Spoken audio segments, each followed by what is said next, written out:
नजमू साकिब साहब, कितने खुशाइंद हैं ये इक़दामात और आप क्यों इतने मुस्कुरा रहे हैं? ज़रा हमें भी बता दें, कोई खुशी की खबर है आपके पास? तो हम तो मुंतज़िर हैं। जी बिल्कुल, मैं पिछले को 3-4 दिन से रामीन यकीन कीजिए कि बहुत खुश हूँ और अच्छा? उसमें मेरे पास बहुत सारी खुशखबरियाँ हैं टेक्निकल लेवल पे भी। जी बिल्कुल, जो आपसे शेयर करते हैं, आपके लाखों देखने वालों से शेयर करते हैं, पूरे पाकिस्तान के साथ शेयर करते हैं। उसमें सबसे पहले तो ये है कि हमने आज तक ये देखा कि ये हो जाएगा, हम ये कर देंगे, हमने ये सोचा है कि ये होगा। ये गा गे गी के चक्कर में हमारी कौम ने, अगर आप पिछले 40 साल देखें तो उसमें हम बस इसी चक्कर में ही रहे कि ये हो जाएगा, कब होगा, अब क्यों नहीं हो रहा, ये क्या सिलसिला है। तो उसका जवाब मुझे मिला। तो पहली खुशखबरी तो ये है। अच्छा। दूसरी खुशखबरी ये है कि अगर आप इसको टेक्निकल लेवल पे देखें, जो पिछले 4-5 दिन में मैंने महसूस किया, जिसकी वजह से मैं खुश हूं, एक होती है स्ट्रैटेजी बनाते हैं आप, कि आपने स्ट्रैटेजी बनाई कि मईशत को बहाल करना है। उसके बाद कुछ आप टेक्निकल लेवल पे कुछ मूव करते हैं। हमारे यहाँ जितनी भी स्ट्रैटेजीज बनी, उसमें जब ऑपरेशनल लेवल पे हम आए तो हमने वहाँ देखा कि वहाँ पे थोड़ी सी सुस्ती हो गई, कुछ देर बाद लोग भूल गए। तो मैं ये देख रहा हूँ कि स्ट्रैटेजी भी बन गई, टेक्निकल मूव्स भी शुरू हो गई, और उसके बाद ये है कि जो मैक्रो लेवल पे जो हम बात करते हैं, बड़े बड़े मसलन आपने जीडीपी बढ़ानी है, ग्रोथ बढ़ानी है, एक्सपोर्ट्स बढ़ानी है, वगैरह वगैरह, उन पे भी काम शुरू हो गया। यानी इन्वेस्टमेंट के बारे में आपने जो अभी ये $100 बिलियन की बात की है, ये छोटी रकम नहीं है।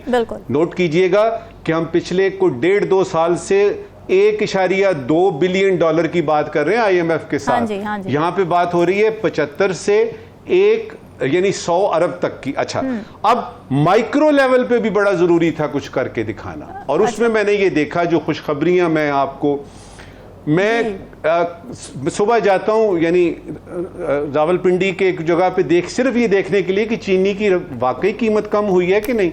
पता लगा जी हो गई है। अच्छा, डॉलर पे आपने देखा हथौड़ा पड़ता है और किस तरीके से यानी भाग दौड़ होती है। तो मुझे जो लगता है जाती तौर पे कि टेक्निकल लेवल पे, स्ट्रेटेजिक लेवल पे, टेक्टिकल लेवल पे, और उसके बाद मैक्रो और माइक्रो को एकदम से, क्योंकि याद रखिएगा कि एक होती है आपकी यानी दूर की लॉन्ग टर्म प्लानिंग, एक होती है मीडियम टर्म, एक होती है शॉर्ट टर्म। सबसे अहम जो इस वक्त मेरे अवाम को चाहिए वो शॉर्ट टर्म भी नहीं चाहिए, आज करना है। और मैं आज देख रहा हूं कि जितने इकदाम आपने गिनवाए हैं या राव साहब ने गिनवाए हैं, उसके हमें असरात भी नजर आ रहे हैं। और सस्टेनेबिलिटी का जो जिक्र राव साहब ने किया है, ये है यहाँ पे बॉटम लाइन है। इसको रोकिएगा नहीं, इस प्रोसेस को तोड़ तक पहुंचाइएगा, ताकि आपकी जो अवाम इस वक्त प्यासी है, थोड़ा सा वो यानी मायूसी है, जो कि बाकायदा तौर पे। और इस वक्त की आखिरी बात, सजाद जल्दरम ने शायद कहा था, एक बड़े आदमी का कौल याद आया है कि मुझे मेरे दोस्तों से बचाओ, दुश्मनों से मैं खुद निपट लूंगा। ये जो अंदर बैठ के आपकी मायूसी फैला रहे हैं ना, इनका भी कुछ तोड़ करना है आपने, ताकि सही मानों में पता लग सके कि पाकिस्तान ये नहीं है कि एकदम से उसने हवा में जहाज चलने शुरू हो गए। टेक ऑफ स्टेज आ गई है, और उस स्टेज के लिए मैं आपके चैनल के तवस्सुत से पाकिस्तान के तमाम अवाम को मुबारकबाद देना चाहता हूँ। चलें जी, खैर मुबारक। बड़ी अच्छी आपने हमें खुशखबरियाँ सुना दी हैं। हम उम्मीद करते हैं कि आवाम का मोराल भी इससे मज़ीद बढ़ेगा। नजमू साकिब साहब, सरप्लस बिजली का भी मसला है, फिर IPPs के साथ, जैसे कि राव खालिद साहब ने भी कहा कि रीनेगोशिएट करने की ज़रूरत है। इस तरफ क्यों नहीं आती हुकूमत, और इसमें टेक्निकल इशूज़ हैं क्या, रुकावटें हैं क्या? IPPs पे तो रामीन मुझे लगता है कि उस पर बातचीत हो रही है, और उनको अब तमाम इकोनॉमिस्ट इस पे हैं, मुत्तफिक हैं कि जो बिजली का इस वक्त क्राइसिस है, उसमें यूँ समझ लीजिए कि 80 से 90% जो है वो मुआहदे हैं जिनको आज तक कम से कम हमने तो नहीं देखा, कभी अखबार में नहीं देखा।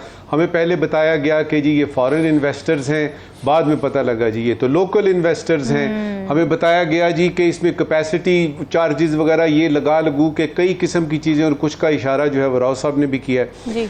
इस पे बात होनी चाहिए, लेकिन सिर्फ बात ही नहीं होनी चाहिए ना, कुछ अमल दरामद भी होना चाहिए।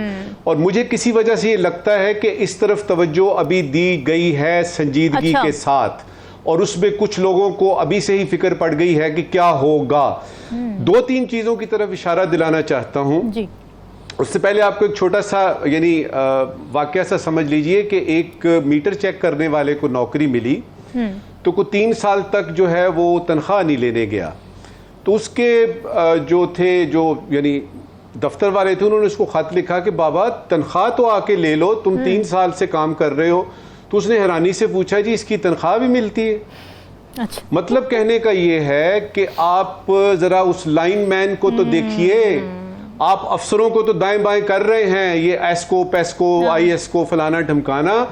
आप यकीन कर लीजिए, कभी किसी ने अगर बिजली का मीटर लगवाया है तो वो जानता है पाकिस्तान में कि आपने मीटर, वो जो लाइन मैन है ना, उसके पास है तमाम किस्म के द्यो की, जो तोता है वो है। अच्छा, बिल्कुल। अब मुझे कोई लाइन मैन नजर नहीं आ रहे इधर, मुझे वो मीटर रीडर नजर नहीं आ रहे। देखिए, अफसरों को चेंज करना, किसी SDO को चेंज कर दें आप, क्या फर्क पड़ेगा? असल जगह है लाइन मैन, असल जगह है वो मीटर रीडर। उनको आप चेंज ना करें, उनको जरा बताएं कि भाई सीधे हो जाओ, बंदे के पुत्र बन जाओ। यकीन कीजिएगा, ये मैं आपको बिल्कुल अंदर की बात बता रहा हूं।